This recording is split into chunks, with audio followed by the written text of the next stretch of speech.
Somebody you love passes away and they leave you the house. Maybe it's a house you grew up in. Maybe it's a camp on the bayou that's been in the family for generations.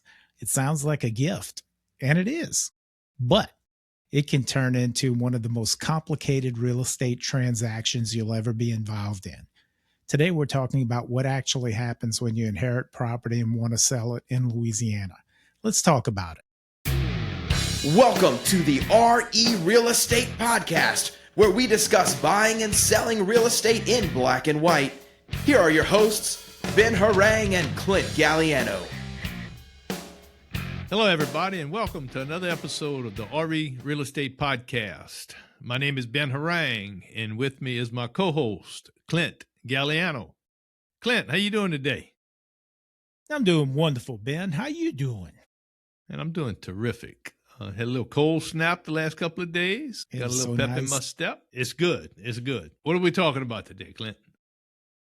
All right. So today we're talking about inheriting property and what's involved if you want to sell it in Louisiana. So this episode isn't just for people dealing with an inheritance right now. It's for anyone who may inherit property someday, or whose parents or grandparents own a home, so almost everyone. It's also valuable for buyers. Inherited properties show up on the market regularly, and there are unique quirks that buyers should understand if they're going to be purchasing something like that. And just to reassure you, it's not a law lecture because we're not attorneys, but we've both sat through enough of these at the closing table to know what people wish they'd known sooner. Right. And the idea of if there's four of them and one of them wants to sell it, they don't understand why they can't. So we're going to kind of talk about things like that. So we're going to get into it. Louisiana is a little different than everybody else. We do what we call a succession rather than probate, which is what they do in other states. It still goes through the courts, but it's handled differently. All right. So in Louisiana, when someone dies, their heirs may automatically become co-owners of the property, but that doesn't mean that they can just sell it without going through proper legal steps. And depending on if there's a surviving spouse or something, there's all kind of other property divisions unless something else is set up. And there's really two different types of successions. One is relatively simple if the values are, I think if the values are below $125,000, you can do it basically administratively. If it's above that or a typical succession or a judicial succession, it needs to go through the court system and have a judge sign off on it. So yeah, and it just depends on the value. With small successions or a simple succession, that can be done by a notary. But if there's like you said, if there's anything that's more complicated, then that needs to be handled by an attorney. Yeah, a family law attorney. Just you said something about a notary being a non-attorney notary for the last 43 years. I don't do a whole lot of real estate stuff. I'll notarize a signature in a sale, but that's it. Some notaries will do small successions and do some cash sales. And those invariably, when an attorney gets a hold of them, they'll find a problem with them. So that's just some advice about make sure whoever you go to handle the succession is competent to do what you want them to do. Yeah, it's not a do it yourself kind of thing, Clint. Make sure you get some help and get it done right. It'll pay off in spades down the road. Because if you don't get all the heirs, if there's four heirs and three of them in the succession, nothing's going to happen until that fourth one gets included. Yep. So. All right. Well, a notarial act of possession or a judgment of possession, obviously coming from a judge, is typically required before property can be transferred or sold. This document formally recognizes the heirs and may or may not say who gets what. Typically, if it's an intestate succession, which means there's no will, then that document will likely just split everything evenly amongst the heirs. If there is a will, then it will likely follow the will. Right. And people will talk about a will. Well, I don't want to sit down and do a will right now. I'm not going to die anytime soon. I have time. Well, if you don't have a will and you do die, you have a will. It's just that the state decides what is going to happen to your possessions, and you don't have a say-so in it anymore. So advice is to do a will so it can at least, for the most part, go where you want it to go, whatever pennies you may have. And get an attorney. I talked briefly about notaries, and I'm not poking at non-attorney notaries, but we didn't go to law school. We took a test and we essentially notarized signatures. While notaries in Louisiana can do 98% of what attorneys can do, it's best not to stretch the limits. Just get a succession attorney to do a succession when a loved one passes away. And don't wait years and years and years, and we'll likely touch on that shortly. Yeah. Kicking off with talking points, Ben, why don't you on the multi-heir problem? Okay. So our next segment's going to be what we're calling the multi-heir problem. In Louisiana, it's not uncommon for multiple people to inherit property when someone passes away. It's referred to as an undivided interest. And if you own an undivided interest, you have the right to use that property for whatever you want to use it for. You have no right to sell that property if you decide to sell it. The only way it can be sold is if 100% of the heirs agree to sell it.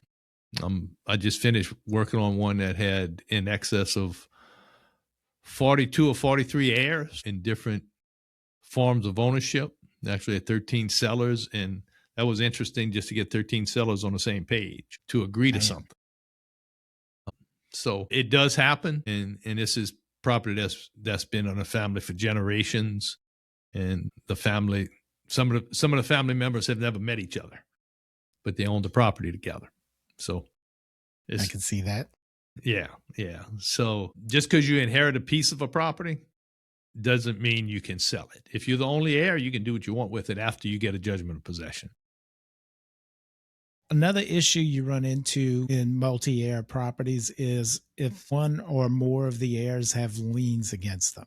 If any heir has outstanding judgments, tax liens, child support liens, or other debts, those liens can attach to their fractional interest in the property and will have to be satisfied at or before closing. A title search will surface these, but the earlier you know, the better.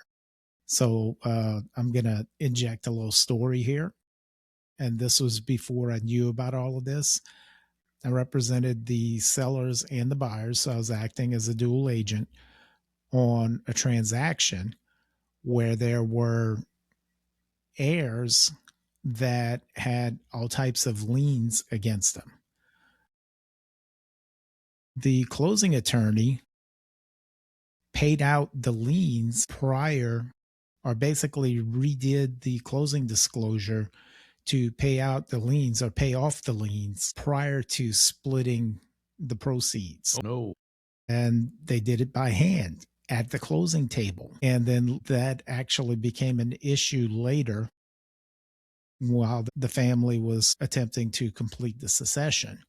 But it was discovered that that was the incorrect way to do it, that the only part that was being allowed to repay the liens was the interest of the person with the liens.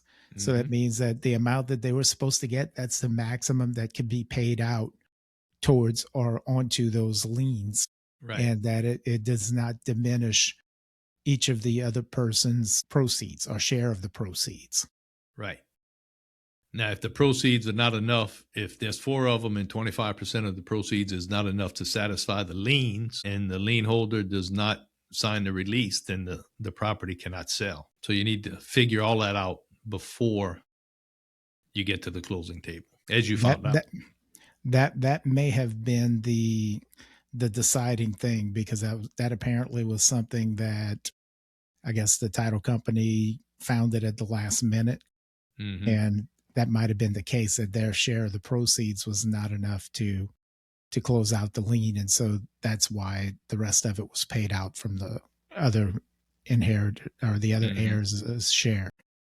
Well, I have seen a succession held open for in excess of 20 years because one heir had judgments, and had they done the judgment of possession, the property would have never sold. And we ended up selling it. The estate got the money, and then whatever they did with it after that, it was up to them.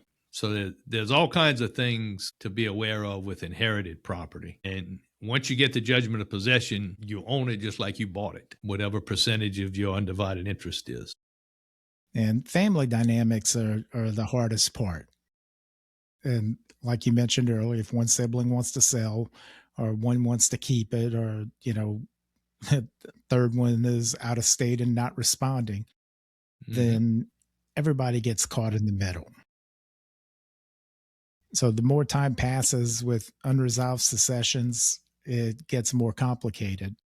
That's how you wind up with 13 sellers and 43 heirs. No doubt. And then while all this is going on, two of the sellers were in nursing homes, and one of them passed away. We opened this, had the succession open, and about a month before we were supposed to close, they finished the succession, and his widow got possession of the property, and it had to start the abstract again to include her in it when she was not in it initially. So it's a never-ending cycle if you don't take care of it soon. People get older and die, and sometimes I think people die just to poke fun at you when they choose the time to die. I have a good friend of mine that died on my birthday, and I think she picked that day just to make sure I never forget her. There you go.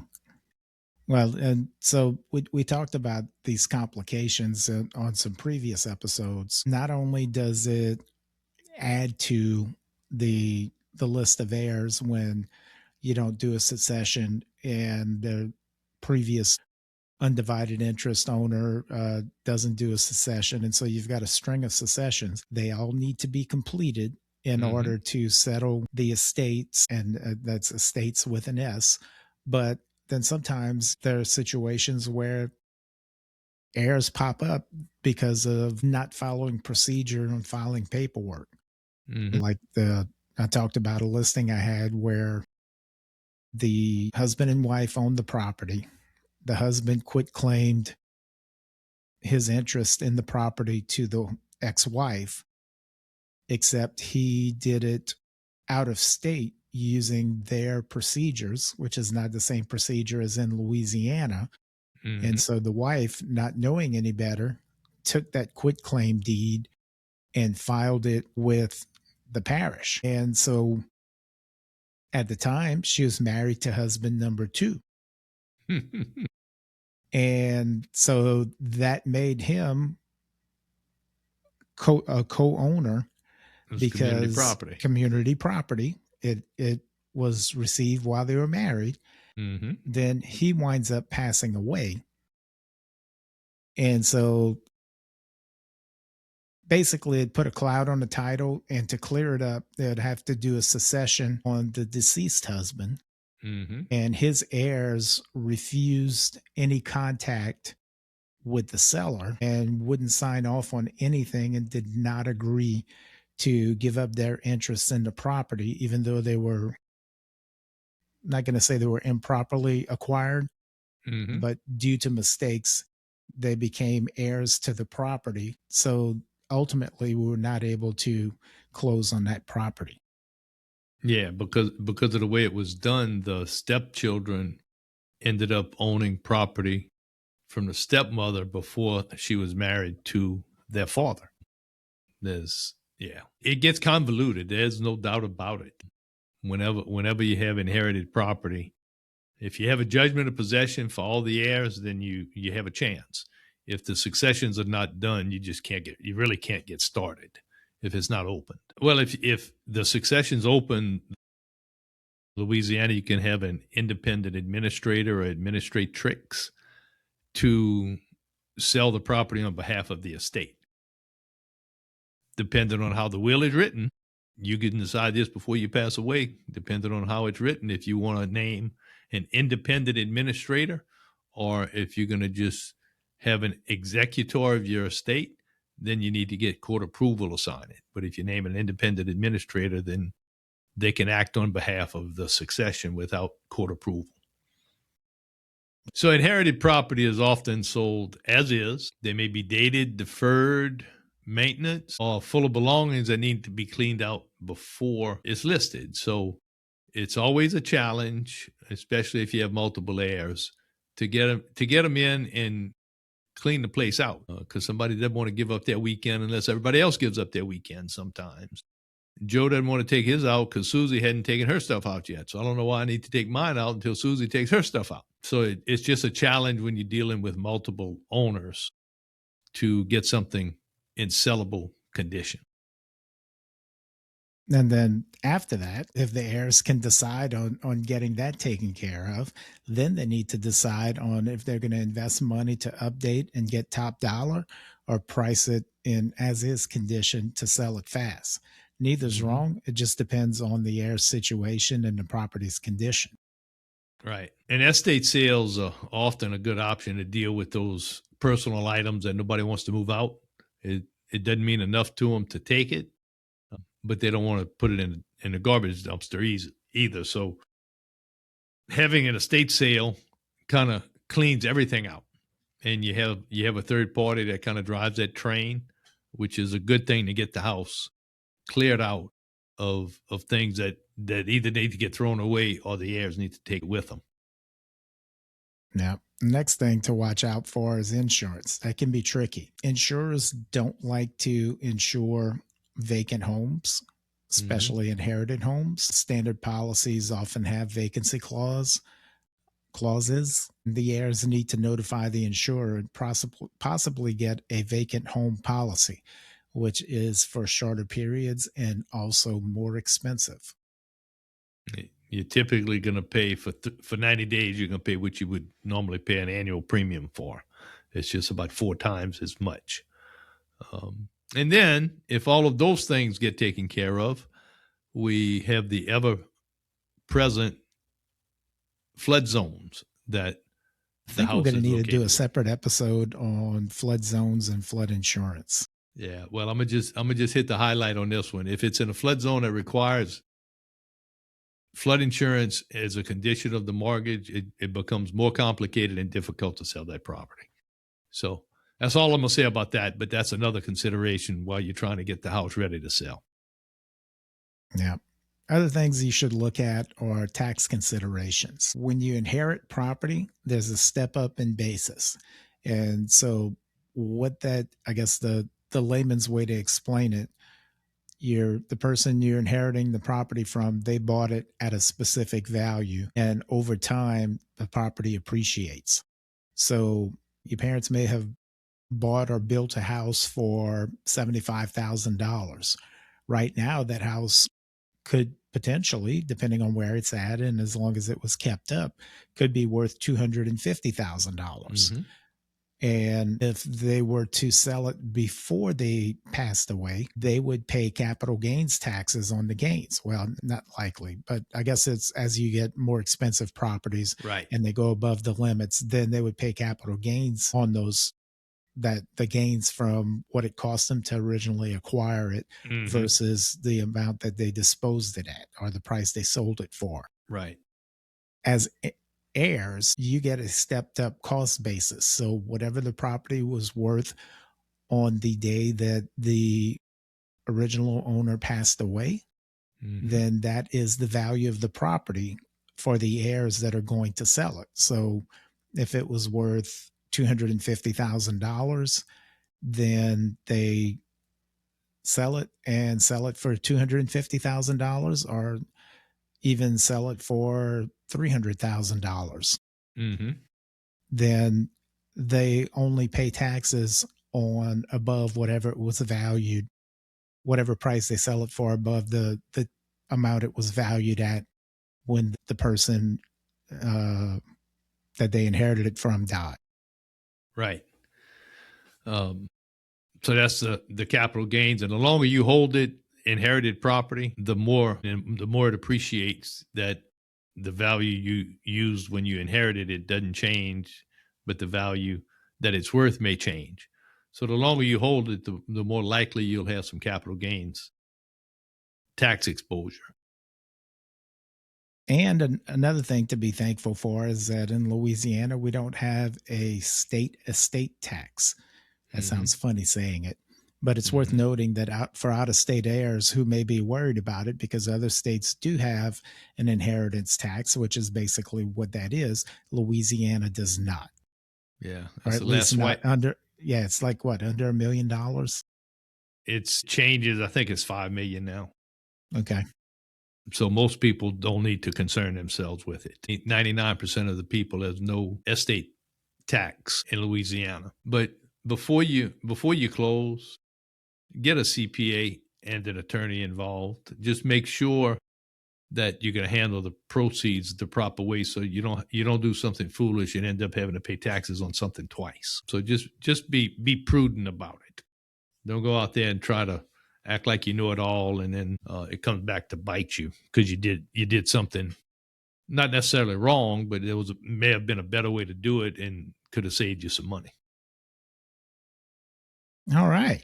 To recap, we talked about how Louisiana is different, that we use succession and not probate. We discussed multi-heir problems, so if there's more than one person inheriting the property. We also covered getting the property ready to sell and the tax considerations that heirs should know about. So now that I've recapped, I'm going to give you a little bit of homework. I'm going to try and give you some homework for every episode. So for people who will at some point inherit property, have the conversation. If your parents or grandparents own property in Louisiana and don't have a current properly drafted will, or if you don't know where their important documents are, sit down with them this week and find out. Ask have an adult conversation with them. An adult conversation, not a give me money conversation, because that's just pathetic. But anyways, ask where the deed is, ask whether there's a will and who the attorney is. You don't have to solve everything this week. Just know that you need the baseline information. Doing this now while everybody's healthy and things are calm will save your family an enormous amount of stress and money later. And if you've already inherited a property and the succession hasn't been open, call a succession attorney this week. Every month you wait makes it more complicated. Now, back to the first part of this homework. Something else that you may want to consider if your parents are still living is to create what my father-in-law called a doomsday book. And basically it was a little journal that had all of his account numbers, all of his passwords, all of how he wanted things to be done, so that if they've got retirement accounts or savings accounts or treasuries or anything like that, have all of that information documented so that if, say, something does happen suddenly and you're not just sitting there trying to figure out how to get into this account or that account or get access to this or that. And especially when you're going to be doing a succession, it's a lot easier to have that on hand and available than to have to pay for the attorney to get access to everything, because it's more billable hours that they're going to need to get access to these accounts and various things. And it's a stressful time if everything goes right. And when you're kind of at a loss because you don't know where anything is or what anything means, it just compounds the stress. You're better off having an adult conversation with your loved ones now than putting your head in the sand and not doing anything about it. That's a wrap on inherited property and Louisiana succession. It's not the most cheerful topic, but it's one that absolutely will matter to somebody in your family at some point. And now you be the one that actually knows what to do. Do your family a favor and share this episode with them. Seriously, tag your mom. You can find out all of our episodes at rerealestatepodcast.com. Subscribe to the podcast on platforms everywhere and YouTube. And if you got a question about this topic or anything real estate, hit the Ask a Question button on the website, and we might just make it an episode. We probably would. All right, Clint, enjoyed it, man. Another one's in the can. Yes, indeed. Thank you, Ben. Have a good one. While we may discuss topics such as lending, interest rates, title law, real estate law, and appraisals in addition to real estate sales and transactions, please remember that we are only trained and licensed as real estate salespeople in Louisiana. The information shared on this podcast is for general purposes only and should not be taken as legal or financial advice. We may be agents, but unless we have signed paperwork stating otherwise, we are not your agents.